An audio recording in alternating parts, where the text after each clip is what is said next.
마태복음을 우리가 묵상하고 말씀을 나누면서 지속적으로 생각해야 될 하나의 메시지가 있다면 예수 그리스도께서는 하나님 나라의 왕이시라는 것. 하나님 나라의 통치자, 하나님 나라의 주권자, 하나님 나라에서 영원히 다스릴 분이 누구신가? 그분이 예수 그리스도라는 거예요. 그래서 13장에는 천국에 대한 비유를 7가지에 대해서 이야기를 해줬고요. 그리고 14장에서는 세상의 왕과 하나님 나라의 왕이신 예수 그리스도를 비교하는 내용을 잠깐 기록하고 있어요. 세상의 왕은 어때요? 자기의 힘과 자기의 권력으로 백성들을 불쌍히 여기지 않고 자신을 위해서 자기의 자리를 지키기 위해서 백성들을 죽이기까지 하는 왕이라는 거예요. 하지만 하나님 나라의 왕이신 예수 그리스도께서는 하나님 나라의 백성들, 자기의 백성들을 불쌍히 여기시고 그들의 병을 고쳐주시고 그들이 배고파하고 주려하면 그들을 불쌍히 여기시며 먹여주시고 때로는 자신의 제자들이 자신의 백성들이 죄 짓는 가운데 있을 때는 즉시로 내쫓기도 하시고 때로는 제자들이 두려워할 때 예수님께서 즉시 나타나셔서 안심하라, 내니 두려워하지 말라 말씀하여 주셔서 두려워하는 제자들에게 안심을 시켜주시고 또 물에 빠져들어가는 베드로가 주여 나를 구원하소서 부르짖을 때에 예수님의 도움을 간청하는 자들을 향해서는 즉시로 가셔서 손을 내밀어 붙잡아 주시고 구원해 주시는 예수 그리스도께서 하나님 나라의 왕이시며 우리를 영원히 통치하실 분이라는 것. 그렇다면 그분은 누구의 왕이신가? 그 예수 그리스도께서 통치하시는 왕의 백성들은 어떠한 사람들인가? 그 15장에요. 1절 한번 같이 읽습니다. 그때에 바리새인과 서기관들이 예루살렘으로부터 예수께 나와 이르되 여기 그때에 지금 예수님께서는 자신들의 백성을 사랑하시는 내용을 다 말씀하시면서요. 게네사렛 땅에 들어가서 그곳에서 병을 치료해 주시는 사역을 하셨어요. 병을 치료해 주는 사역을 하신 후에 그때를 얘기해요. 그렇다면 이스라엘 백성들, 하나님께서 이스라엘 백성들, 자기의 백성들을 치료하시고 병 고쳐주시는 일을 지금 누구를 통해서 하고 계세요? 예수님을 통해서 하고 계세요. 이 소문을 바리새인들과 서기관이 들은 거예요. 아니 이들뿐만 아니라 이스라엘 전 지역, 아니 이방 땅에까지 예수님의 소문이 다 퍼진 거예요. 그러면 얼마나 감사해야 돼요? 그들을 고쳐준다면, 그러한 소문을 들었다면 바리새인들과 서기관들이 대표로 찾아와서 예수 선생님, 정말 당신이 다윗의 자손 예수이십니까? 우리들이 기다렸던 그 메시아입니까? 하면서 이 예수님에게 찾아와 경배하고 감사를 해야 되는데도 불구하고 1절 보니까요. 그 고쳐주시는 소문을 들을 때에 바리새인과 서기관들이 어디서부터 예수님께 나왔다 지금 기록되어 있어요? 예루살렘. 지금 여기는 어디예요? 게네사렛. 이 게네사렛이요. 갈릴리 호수를 얘기하고 있어요. 요단강이 있잖아요. 갈릴리 호수는 윗지방에 있는 거예요. 그리고서 이 밑에 유다의 요단강이 있는 거예요. 근데 지금 예루살렘은 이 남쪽에 있잖아요. 근데 여기서부터 지금 어디까지 온 거예요? 게네사렛까지 온 거예요. 뭐 하려고요? 시비 걸려. 지금 저 예수를 가만히 놔두면 안 되겠다. 시비를 걸러 왔는데 쫓아다니겠지요. 어떤 것으로 시비 걸까? 근데 다른 것으로는 걸 게 없는 거예요. 나름 예수님의 제자로서 그 옆에 예수님 옆에 있는 제자들이 무례히 행하지는 않은 것 같아요. 하지만 늘 바쁜 일정 가운데에 배가 고프니까 음식을 먹을 때 손을 씻지 않았나 봐요. 그 많은 전통들 중에서 겨우 잡아낸 게 뭐예요? 2절 같이 읽습니다. 당신의 제자들이 어찌하여 장로들의 전통을 범하나이까? 떡 먹을 때 손을 씻지 아니하나이다. 손을 씻는다는 거, 그거는 어디에서 유래가 된 거겠어요? 하나님 앞에 제사를 드리고 번제단에서 제사를 드린 다음에 제사장들이 그것을 가져다가 하나님 앞에서 성소로 들어가기 전에 정결 예식을 한 거예요. 물두멍에서 손을 씻어라 이런 거는 우리가 죄로 얼룩진 우리의 모습, 그것을 하나님 앞에서 제사로 번제로 나아가고 그 많은 제사로 나아갈 때 대제사장이 하나님 앞에서 거룩한 하나님을 뵙기 위하여 정결의식을 하는 거였어요. 그런데 장로들이 유전을 만든 거예요. 자기들이 규칙을 만든 거예요. 무엇이냐면 음식 먹기 전에 손 씻어라 이거예요. 물론 음식 먹기 전에 깨끗하게 청결하게 하는 거는 참 중요한 일이지. 하지만 이것이 우리를 더럽게 하는 게 아니에요. 이것이 어떠한 정죄받을 일은 아니라는 거예요. 지금 바리새인과 서기관이 왔어요. 바리새인은 뭐 하는 사람이에요? 율법을 준행하는 사람. 백성들 가운데서도 특별히 율법에 대해서는 전문가예요. 서기관은 뭐 하는 사람이에요? 성경 말씀을 계속 옆에 기록하는 사람이에요. 성경 말씀을 그대로 성경을. 그렇다면 이들은요, 하나님께서 율법을 왜 주셨는지, 성경 말씀을 왜 주셨는지 그 근본 원리를 깨달아 알아야 돼요. 이들이 하나님이 주신 율법 그 마음에 하나님의 뜻에 집중했다면 손 씻고 안 씻는 거 아마 이것이 중요하지 않은 것을 알았을 거예요. 진정 하나님 앞에서 거룩한 삶, 하나님 앞에서 정결된 삶, 깨끗한 삶, 그것이 중요하지 손을 씻고 안 씻고 또 손을 안 씻었다고 그것 때문에 정죄하고 힐문한다? 하나님께서 율법을 주시고 하나님께서 말씀을 주신 원리를 깨닫지 못하는 거, 그 근본 원리를 깨닫지 못하니까요, 속의 내용을 모르니까 외식적인 삶을 하는 거예요. 위선적으로 행동하는 거고요. 남들에게 보이기 위해서 장로들의 전통을 준행하지 않으면 그것으로 책잡아서 저 사람들을 정죄하는 그러한 일들을 지금 도맡아 하고 있는 거예요. 바리새인들과 서기관들이 제자들이 잘못한 것을 예수님에게 따져요. 근데 지금 예수님께서는 그것에 대해서 대답을 하시는데요. 뭐라고 말씀하시냐면 너희는 어찌하여 너희의 전통으로 하나님의 계명을 범하느냐. 자기들이 하나님의 전통을 범했다고 생각도 못하는 거예요.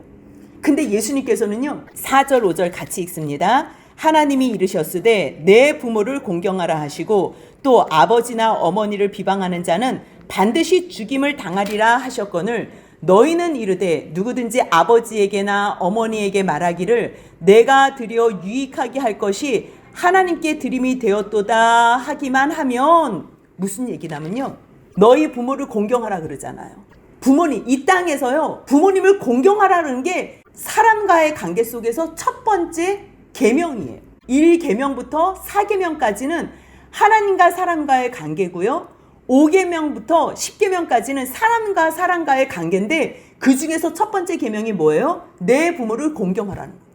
근데 부모를 공경하기 싫은 이 사람들이 말로만 부모님들 죄송해요. 내가 부모님들에게 드릴 거를 하나님께 다 드렸어요. 말로만. 하나님께 드리지도 않으면서 다 드린 것처럼 거짓말을 하면서 부모님에게 해야 될 본분을 감당하지 않는 거예요. 부모님에게 드려야 될 것을 아니 우리 하나님께 드려요. 그러면 너희들은 아무것도 안 드려도 된다고 그 법에서 자유를 누리잖아. 그러면서 외식하는 자들아 말씀하시는 거예요. 6절 7절 같이 읽습니다. 그 부모를 공경할 것이 없다 하여 너희의 전통으로 하나님의 말씀을 폐하는도다. 외식하는 자들아 이사야가 너희에 관하여 잘 예언하였도다. 일러스되. 말로만 한다는 거지요. 아유 부모님 공경 안 해도 돼요. 우리 그냥 하나님한테만 드리면 돼요. 아니 보이는 부모님한테 공경 안 하는 사람이 보이지 않는 하나님을 공경하시겠어요? 절대 할 수가 없어요. 보이지 않는 하나님을 공경할 수가 없어요. 절대 할 수가 없는 거예요. 너희의 전통으로. 하나님께서 너희에게 가르쳐 주신 명령은 부모님을 공경하라야. 그런데 너희는 하나님 말씀보다 사람이 만든, 장로들이 만든 전통을 더 준행했다는 거예요. 너희들은 겉보기식으로 외식했다는 거예요. 외식하는 자들아 참 이사야 선지자가 너희에 대해서 너무 잘 예언했다는 거. 이거는요 600년 전에도 그랬고 지금도 그러고 변함이 없다는 거. 겉으로만 하나님 섬긴다 그러지요. 8절 9절 같이 읽습니다. 이 백성이 입술로는 나를 공경하되 마음은 내게서 멀도다. 사람의 계명으로 교훈을 삼아 가르치니 나를 헛되이 경배하는도다 하였느니라 하시고. 진정 하나님의 계명을 지키는 사람은요 옆에 있는 이웃을 사랑할 수밖에 없어요. 근데 하나님을 공경하지 않는 사람들, 하나님의 계명의 근본 원리를 깨닫지 못하는 사람들은요 외식을 할 수밖에 없는 거예요. 그러니까 마음은 없고 뭐만 한다는 거예요? 그냥 겉으로 사람의 계명만 지킨다는 거예요. 사람의 계명이 더 중요한 거예요. 하나님의 계명이 중요하지 않아요. 그러니 얼마나 답답해요. 정말 남의 눈에 티끌을 보면서 정죄를 하려는 이들에게 너희들 눈에는 들보가 있다는 것을 가르쳐 주시면서 무리들에게 말씀을 해요. 이들은 백성들에게 존경을 받는 사람들이잖아요. 지금 바리새인들과 서기관들은요, 지금식으로 말하면 신학교 교수들이나 최고의 목회자들이에요. 근데 성도들을 앞에 놓고선 이 사람들이 얼마나 잘못했는지 예수님께서 이 사람들의 죄를 고발하는 거지. 그래서 무리들에게 얘기를 해요. 뭐라고 얘기하냐면요, 입으로 들어가는 것이 사람을 더럽게 하는 것이 아니야. 입에서 나오는 그것이 사람을 더럽게 하는 거야. 이렇게 말하는 거야. 아니, 지금 왜 손 안 씻고 먹습니까? 당신 제자들 지금 장로들의 유전을, 전통을 지키지 않았습니다. 잘못했습니다. 저 더러운 손으로 먹으면 어떻게 되는 겁니까? 그러면서 정죄하는 그들에게 입으로 들어가는 것이 사람을 더럽게 하지 않아. 입으로 나오는 것이 사람을 더럽게 해. 입으로 나오는 거 그건 뭐지? 입으로 들어가는 거는 음식이면 입으로 나오는 건 토야? 이게 막 헷갈리는 거지요?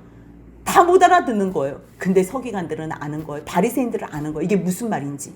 지금 백성들 앞에서 자기들의 죄를 드러내고 자기들의 외식을 드러내는 것을 아는 거예요. 그래서 이 분위기가 싸해진 거지요.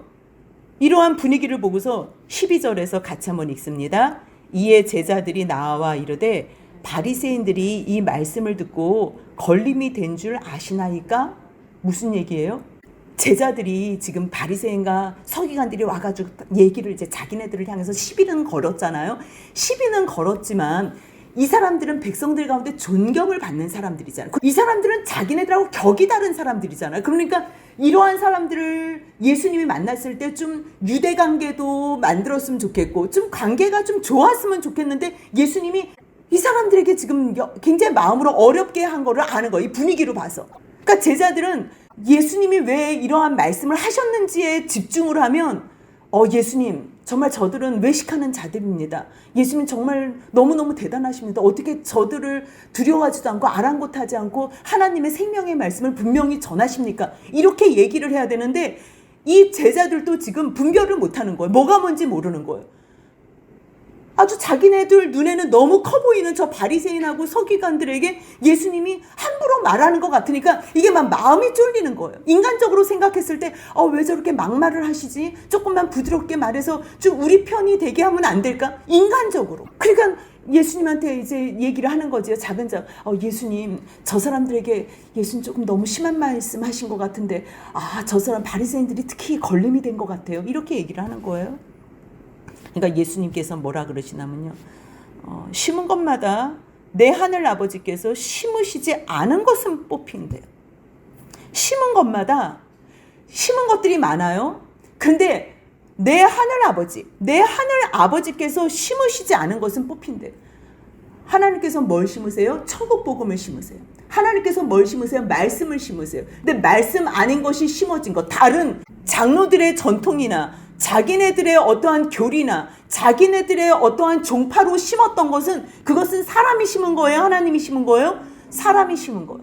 하나님께서 심지 않은 거는 다 뽑힌다는 거예요. 특히 신학 공부를 하는 사람들은요, 자기네들의 그러한 신학을 창시한 그 어떠한 칼빈주의면 칼빈주의, 웨슬리면 웨슬리주의, 그 사람들을 추종해요. 어느 정도 추종하냐면요, 예수님 말씀보다 더 위에 놔요. 교리를 성경 위에다가 놔요. 얼마나 위험한지 몰라요. 그거는 사람들이 만든 거예요. 사람들이 심어놓은 교리고 전통이에요. 주님께서, 내 하늘 아버지께서는요, 그것을 다 어떻게 하신다는 거예요? 뽑아버리시겠다. 하나님의 말씀이 아닌 것, 아무리 누구 이름을 대면서 얘기를 해도요, 진리의 말씀이 아닌 예수 그리스도로 말씀하신 하나님의 말씀이 아니면요, 다 뽑힌다는 것. 지금 그 얘기를 해요. 그래서 그냥 두라는 거지요. 가라지가 그냥 자라나게 냅두라는 것. 그러면서 뭐라고 비유를 하냐면요, 맹인이 되어 맹인을 인도하는 자로다. 맹인이 자기가 보여요? 자기도 진리를 알지 못해요. 사실 이 말씀은요, 우리가 이걸 성경으로 만나니까 이 바리새인들이 진짜 상태 안 좋지. 서기관들, 이 사람들이 이거 뭐 하는 사람들이야. 우리가 너무 잘 알잖아요. 마지막에 예수님을 십자가에 못 박은 주범들이니까 너무 잘 알고 있어요. 하지만 그때 그 시대로 가면요, 바리새인과 서기관, 이 사람들보다 하나님의 말씀을 더 사랑하는 것처럼 보이고 더 잘 알고 있는 사람처럼 보이는 사람은 없다니까요. 율법과 하나님의 말씀을 이들이 제일 잘 알고 있는 거예요. 근데 지금 이 사람들이 이스라엘 백성들을 말씀으로 인도해 줘야 되고 이 사람들이 하나님의 말씀으로 백성들을 세워줘야 될 사람들인데 예수님께서 이 사람들을 지금 뭐라고 얘기한다는 거예요? 맹인이라는 거예요. 맹인이라는 거는 진리를 알지 못한, 자기도 앞가름을 못하는 거예요. 여러분들 맹인이 자기 앞길 갈 수 있어요? 없어요. 당연히 말씀, 하나님의 말씀, 당연히 율법을 준수하고 이 근본적인 하나님께서 왜 율법을 주시고 말씀을 주셨는지 마음으로 하나님을 사랑하는 자들이라면 당연히 이 말씀을 깨달아 알 텐데 이들은 마음은 어떻대요? 하나님에게서 마음이 멀어요. 사람들에게, 하나님에게서 마음이 머니까 사람들에게 자꾸만 관심을 갖고 사람들에게 칭송받는 거를 좋아하니까 사람에게 인정받기 위해서 오직 이 사람들의 관심은 그러니까 외식하는 것으로밖에 나타나지 않는 거예요. 관심이 없어요. 영의 눈이 떠져야지 영으로 인도해 주는데 영의 눈이 떠져 있지 않으니까 이 사람들도 수준이 뭐예요? 육의 사람인 거예요. 맹인인 거예요. 영적인 눈이 없는 거예요. 자기들도 앞을 갈 수 없는데 가르쳐 줄 수가 없어요. 하나님께서 무엇을 원하시는지, 우리에게 무엇으로 인도해 주시는지 그것을 아는 자, 영의 눈이 떠진 자가 육신으로만 헤매고 다니는 이 세상의 하나님의 백성들을 영의 눈을 뜨게 할 수 있는 거라는 거예요. 근데 자기도 못 뜨는데 그러니 어떻게 되겠어요? 둘 다 빠지지요. 당연한 거지요. 14절 같이 읽습니다. 그냥 두라. 그들은 맹인이 되어 맹인을 인도하는 자로다. 만일 맹인이 맹인을 인도하면 둘이 다 구덩이에 빠지리라 하시니. 거짓 지도자들, 거짓 목회자들은요, 하나님의 성도들을 하나님께서 기뻐하시는 그 길로 인도할 능력 자체가 없는 것. 능력 자체가 없는 것. 그러니 주님께서는 이렇게 말씀하시니 이들이 얼마나 마음이 힘들겠어요. 그러니까 이제 또 따로 계실 때 베드로가 잘 이해를 못했나 봐요. 아까 입으로 들어가는 것이 사람을 더럽게 하는 것이 아니고 입에서 나오는 것이 사람을 더럽게 한다. 그 말을 잘 깨닫지 못했는지 예수님에게 다시 여쭈어봐요. 그러니까 예수님께서 너희도 아직까지 깨달음이 없느냐? 아니 이 정도 예수님하고 같이 다니면 좀 알아들을 것 같은데 너희 이런 비유도 지금 못 알아들어? 이거는. 왜냐하면 아직 제자들도 먹는 거에만 관심이 있는 거고 잠깐만 나오는 거? 그럼 뭐야? 뭐 앞으로 나와 뒤로 나와? 뭐 이런 것만 생각하니까 이게 무슨 이야기인지를 모르는 거. 몰라서 묻는 제자들에게는 반드시 해석을 해주지요. 그래서 이들 너희도 알아듣지 못해도요 주님 앞에서 너희들은요 이것을 다 깨닫게 돼 있어요. 왜냐하면 모르면 또 묻고 모르면 또 주님께서 가르쳐 주시니까. 그래서 17절 18절 같이 읽습니다. 입으로 들어가는 모든 것은 배로 들어가서 뒤로 내버려지는 줄 알지 못하느냐. 입에서 나오는 것들은 마음에서 나오나니 이것이야말로 사람을 더럽게 하느니라. 무슨 얘기예요? 음식은 먹으면 다 어떻게 된다는 거예요? 소화돼서 다 변으로 나온다는 거예요. 그렇기 때문에 이것이 들어간 것이 사람을 더럽게 하지는 못한다는 거예요. 그렇다면 무엇이 사람을 더럽게 해요? 입에서 나오는 것들. 입에서 나오는 것들이 뭐예요 지금? 마음에서 나오는 것들. 이것이 사람을 정말로 더럽게 한다는 거예요. 그 나오는 것들이 뭐예요? 19절 20절 같이 읽습니다. 마음에서 나오는 것은 악한 생각과 살인과 간음과 음란과 도적질과 거짓 증거와 비방이니 이런 것들이 사람을 더럽게 하는 것이요 씻지 않은 손으로 먹는 것은 사람을 더럽게 하지 못하느니라. 음식을 먹기 전에 씻는 것 참 중요해요. 우리가 지금 코로나19로 손 씻기 운동을 하잖아요. 그래서 손 씻기를 함으로 말미암아 감기 환자가 현격하게 줄어들었어. 그러니까 손으로 병균을 전염시키고 손으로 세균이 얼마나 많이 전염되는지 몰라. 그래서 습관적으로 우리가 깨끗하게 씻고 청결하게 지내는 것은 너무 중요해요. 하지만 이것을 안 씻었다고, 이것을 씻지 않고 우리가 그 더러운 손으로 먹었다고 내가 더러워지진 않는다. 진정 사람을 더럽게 하는 것은 어떠한 이 보여지는 것이 아니라 이 마음에서 올라오는 악한 생각. 그러면서 이야기하는 거. 악한 생각, 살인, 간음, 음란, 도둑질, 거짓 증언, 비방. 이거는요 거의 하나로 가는 거예요. 뭐 이거 하는 사람이 저거 안 하고 저거 하는 사람이 이거. 기회가 안 돼서 아직 못했을 뿐이에요. 기회가 안 돼서. 이 마음이 얼마나 부패했는지요. 예레미야 17장 9절을 제가 읽어드리겠습니다. 만물보다 거짓되고 심히 부패한 것은 마음이라. 누가 능히 이를 알리오마는. 만물 중에서 가장 거짓되고 가장 심히 부패된 것이 뭐래요? 마음이라는 거예요. 세상에 아무리 더럽고 부패해봤자 사람 마음보다 더 더러운 것은 없다는 거예요.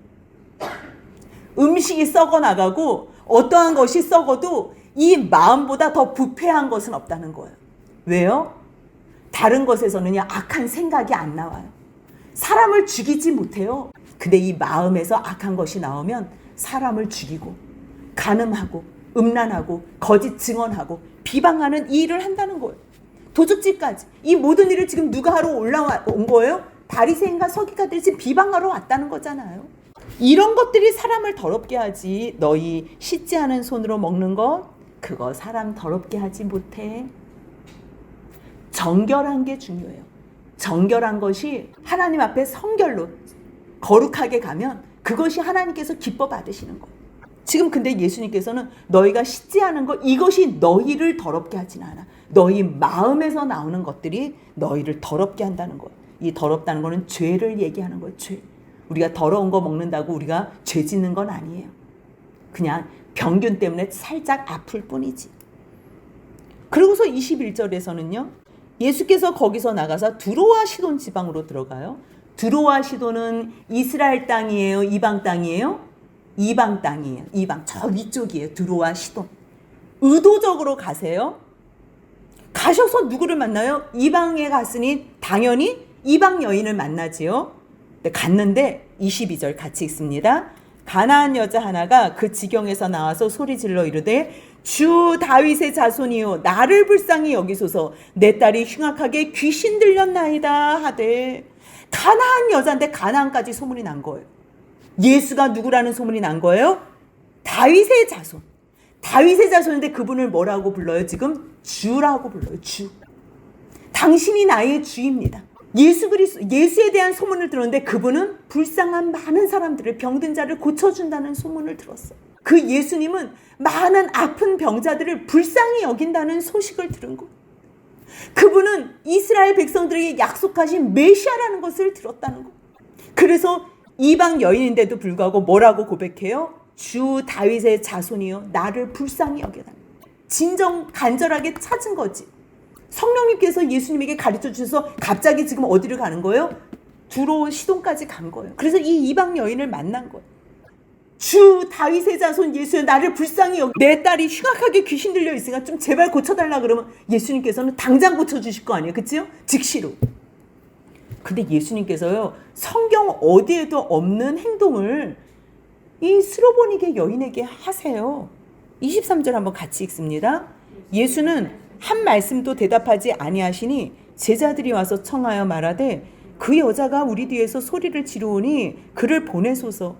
아니 이 정도 되면 예수님께서 뭐 쳐다보시거나 뭘 제스처를 하거나 아니면 즉시로 가가지고 고쳐주셔야 되는데 의외로 지금 어떻게 하신대요?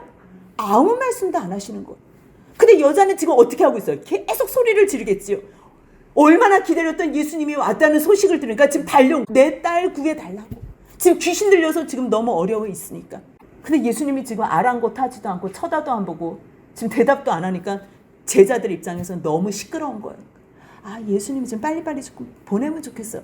근데 저 사람이 지금 그냥 가겠어요? 지금 빨리 보내면 좋겠어요가 뭐예요? 아 예수님 웬만하면 조금 빨리 좀 낫게 해줘서 빨리 보내면 좋겠어요. 이 얘기잖아요. 근데 예수님 뭐라고 하세요? 24절 같이 있습니다. 예수께서 대답하여 이르시되 나는 이스라엘 집에 잃어버린 양 외에는 다른 데로 보내심을 받지 아니하였노라 하시니. 아니 그런데 지금 왜 또 두로와 시돈을 오셨는데요? 아니 그냥 예수는 예루살렘에 계시지요. 지금 여기는 왜 오셨는데요? 정말 예수님께서는요 이스라엘의 왕으로 오신 거예요. 그 땅에 유다 지파 가운데서 오신 거예요. 그래서 이스라엘 백성들을 먼저 구원하시고 이스라엘 백성을 통해서 이방이 복을 받게끔, 그것이 하나님의 비전이었어요. 하나님의 계획이었어요. 그래서 예수님께서 1차적으로는 이스라엘의 백성들, 이스라엘에서 잃어버린 자들, 그들을 구원하러 오신 거예요. 근데 지금 바리새인들과 서기관들은 예수님이 오셨음에도 불구하고 예수님의 구원을 지금 배척했어요. 그리고 나서 지금 두로와 시돈을 오셨는데 여인이 나와가지고 지금 고쳐달라 그러는 거지. 근데 예수님께서 그냥 가만히 있으시던 그분이 나는 이스라엘의 집에 잃어버린 양을 위해서만 왔어. 근데 이 말씀을 듣고서요, 25절 같이 있습니다. 여자가 와서 예수께 절하며 이르되 주여 저를 도우소서. 지금 이 여인은 어떤 거예요? 너무 간절한 거예요. 이 예수님을 놓치면 자기에게는 기회가 없다고 생각하는 거예요. 그래서 거기에서 뭘 하는 거예요? 예수님 앞에 절을 하는 거예요. 저를 좀 도와달라. 주여 저를 도와. 당신만이 나의 주인이라는 거예요. 이쯤 하면 예수님이 돌이켜서 그래 그러면 내가 이때를 기다렸다 하시면서 구해 주실 것 같은데요. 26절 더 심각하게 말씀하세요. 같이 있습니다. 대답하여 이르시되 자녀의 떡을 취하여 개들에게 던짐이 마땅하지 아니하니라. 예수님 이거 너무 심하지 않아요? 이것을 개라고 표현할 만큼? 근데 그것을 딱 들었을 때 이 여인이 뭐라고 그래요? 27절 같이 있습니다. 여자가 이르되 주여 올소이다마는 개들도 제 주인의 상에서 떨어지는 부스러기를 먹나이다 하니. 주님께서 굳이 이렇게 심각하게 얘기하지 않으셔도 돼요. 여러분들 생각에는 왜 예수님께서 이렇게 말씀하셨을 것 같아요? 간절히 원하는 사람은 예수님의 어떠한 말씀도 시험에 걸리지 않는다는 거. 그것이 말이 예수님의 말씀이 걸림돌이 되지 않는다는 거예요. 아까 제자들이 예수님에게 뭐라고 얘기했죠? 예수님께서 바리새인들하고 서기관들에게 좀 심하게 말했다고. 그거 마음 쪼여가면서 예수님 너무 심하게 말씀하신 거 아니에요? 저 바리새인들에게 저 걸림돌이 예수님 그 말씀이 바리새인들에게 걸림돌이 된 것 같은데 이랬잖아요. 예수님의 말씀은 어느 누구에게도 걸림돌이 될 수 없는 말씀이에요. 만약에 찔렸다? 그러면 어떻게 하면 되는 거예요? 이거는 회개를 촉구하는 기회의 말씀이에요. 회개를 촉구하는, 회개를 유도하는 기회의 말씀이에요. 이것은 걸림돌이 될 수 없어요. 잘못을 깨달으면 어떻게 하면 되는 거예요? 회개하고 돌이키면 되는 거예요. 지금 예수님께서 아까 그 사람들, 바리새인들과 하고 서기관들에게 말씀하신 거하고 지금 여기는 비교도 되지 않게 그들을 나의 양이라고 얘기를 하며 지금 이 여인에게는 뭐라고까지 취급했어요? 개라고까지 취급했어요. 근데 이 말에 이 사람이 지금 시험에 들어요? 아니면 주님 말이 옳습니다라고 얘기를 해요? 주님의 말씀이 옳습니다라고 얘기를 하는 거예요. 주님께서 나를 어떻게 여기시건 아니 개라고 얘기 안 하고 그냥 개보다 못하다 그래도 주님 맞습니다. 주님의 말씀은 다 옳소이다. 그러면서 뭐라고 얘기해요? 주인의 자녀들이 먹다 남은 것 부스러기 개들에게도 주지 않습니까? 그 부스러기라도 저는 은혜의 부스러기라도 먹겠습니다. 개처럼 취급받아도 상관없는 거예요. 예수님 앞에서는 내가 어떻게 취급받아도 상관이 없는 거예요. 그냥 그분의 은혜 부스러기라도 얻어 먹을 수만 있다면, 그 은혜의 부스러기라도 내가 누려서 내 딸이 회복만 될 수 있다면 어떠한 취급을 받아도 된다는 그러한 고백. 그렇기 때문에 예수님의 말씀이 어떤 사람의 걸림돌이 되는 것은 누구의 문제라는 거예요?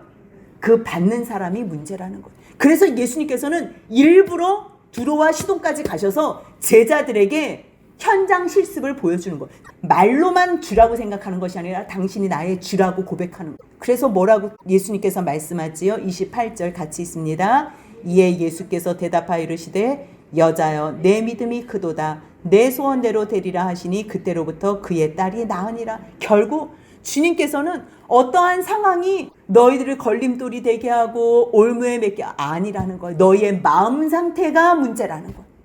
너희의 마음 상태가 좋은 밭이라면 30배, 60배, 100배의 열매를 맺어서 예수님께 칭찬받는 것이 되는 거고, 너희가 겉으로만 외식하는 자가 되고 마음은 하나님에게서 멀다면 너희들은 아무런 열매도 맺지 못하는 마지막에 하나님에게서 뽑힘받는 그러한 존재가 될 것이라는 것을 말씀하고 계세요.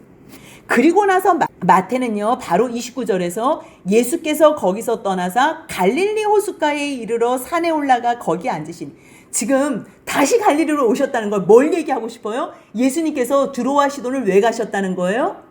이 여자 만나기 위해서.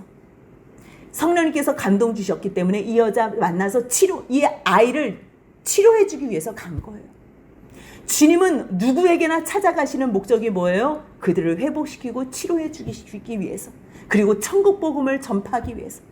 하나님의 백성으로 그들을 구원하기 위해서 가시는 거예요. 근데 예수님을 배척한다면 그것은 기회를 잃는 거지. 그래서 마태는요, 바로 그 다음 절에 다시 돌아오셨다는 것을 일부러 쓰는 거예요. 일부러. 주님께서 잃어버린 양, 이스라엘의 잃어버린 양이다. 이스라엘의 이름의 뜻이 뭔데요? 하나님과 사람과 겨루어 싸워 이겼다는 거잖아요.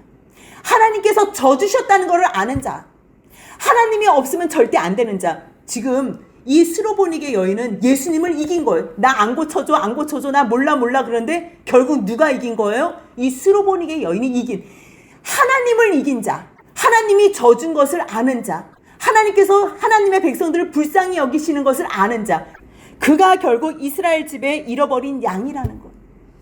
주님께서는 지금 그거를 말씀하시는 것.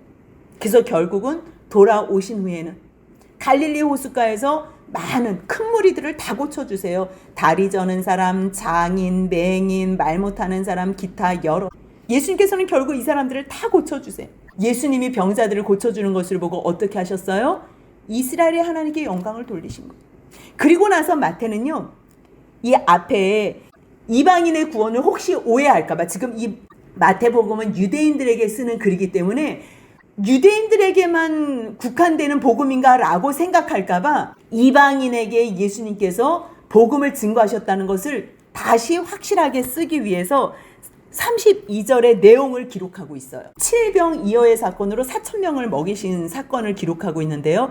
예수님께서 제자들을 불러 내가 무리를 불쌍히 여기노라. 이 무리는 뒤에 7 광주리를 거둔 거를 봐서요, 이방 지역이라고 생각해요. 왜냐하면 바구니는 이스라엘 백성들이 사용하는 도구였다면 광주리는 바울이 다메섹에서 왜 성에서 도망갈 때 그 광주리에 타서 내려갔다는 거거든요. 그러니까 광주리라고 굳이 표현한 거. 그리고 예수님께서 너희 12바구니와 7 광주리가 남은 것을 기억하지 못하느냐 했을 때는 이 두 개의 사건은 분명히 다른 사건이에요. 그러니까 그 한쪽의 지역은 이스라엘 땅에서 12바구니를 남긴 사건이고요. 지금 이 7병2여의 사건은 이방에서 7 광주리를 남긴 사건이에요. 근데 굳이 왜 12바구니를 남기고 7 광주리를 남겼을까? 뭐 우리가 여러 가지 해석을 할 수 있지만 12바구니는 12지파, 이스라엘은 12지파잖아요. 그 상징성이지요. 대표성이지요. 어떠한 상징을 위해서 이렇게 말씀하셨다면 이방인의 가장 상징적인 거는 뭐예요? 그 가나안이 7 족속이었잖아요. 이 7 광주리를 남겼다?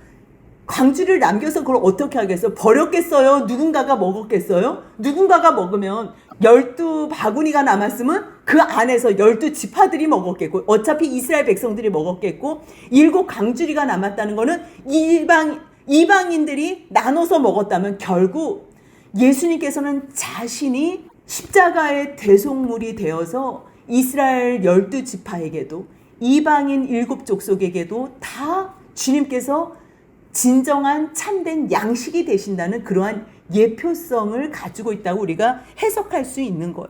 그래서 여기서는요, 마태가 굳이 이 얘기를 여기다가 순서대로 안 해도 되잖아요. 지금 갈릴리 호숫가가 나왔다가 갑자기 이 광주리 얘기가 나올 일이 없는데, 예수님께서는 이방 선교도 주님께서는 충분히 두루다니시며 행하셨다는 것을 보여주기 위해서 예수님께서 32절 한번 같이 읽습니다. 예수께서 제자들을 불러 이르시되 내가 무리를 불쌍히 여기노라. 그들이 나와 함께 있은지 이미 사흘임에 먹을 것이 없도다. 길에서 기진할까 하여 굶겨보내지 못하겠노라 하거늘. 제자들은 여전히 염려를 하지요. 근데 제자들과 상관없이 주님께서는 먹이시겠다는 거예요. 너에게 떡이 몇 개나 있느냐. 그러니까 7개와 생선 2마리가 있습니다. 그러니까 똑같이 하세요. 지난번에 5,000명을 먹이신 그 사건하고 똑같이 물에게 명하사 땅을 앉게 하시고요. 주님께서 일단 떡 7개와 그 생선을 가지고 축사하세요. 축복하세요. 축복이 뭐예요? 복을 빌어주는 거예요. 복은 누가 주시는 거예요? 하나님 아버지가 주시는 거예요. 그래서 예수님도요, 이 땅에 계실 때에 하늘 아버지께 기도하세요. 그래서 축사하신 후에 떼어 제자들에게 줘요. 제자들에게 떼어준 그것으로 제자들이 또 떼어서 무리에게 줘서 먹게 한 후에 결국 37절 같이 있습니다. 다 배불리 먹고 남은 조각을 7강주리에 차게 거두었으며, 똑같아요. 먹은 자는 여자와 어린이 외에 4,000명. 지난번에는 여자와 어린이 외에 5,000명이 먹었고 4,000명. 뭐 충분한 수라는 거예요. 주님을 따르던 무리들, 이 많은 사람들을 주님께서는 다 보살펴 주시고 다 치유해 주시고 다 불쌍히 여겨 주셨다는 거. 결국은요, 누가 하나님의 백성이 되고 하나님 나라의 백성이 되고 누가 예수 그리스도의 통치 안에 예수님의 다스림을 받나? 주님, 나를 불쌍히 여기셔서 주님을 따라다니는 자, 그들이 하나님 나라의 백성이 되는 거예요.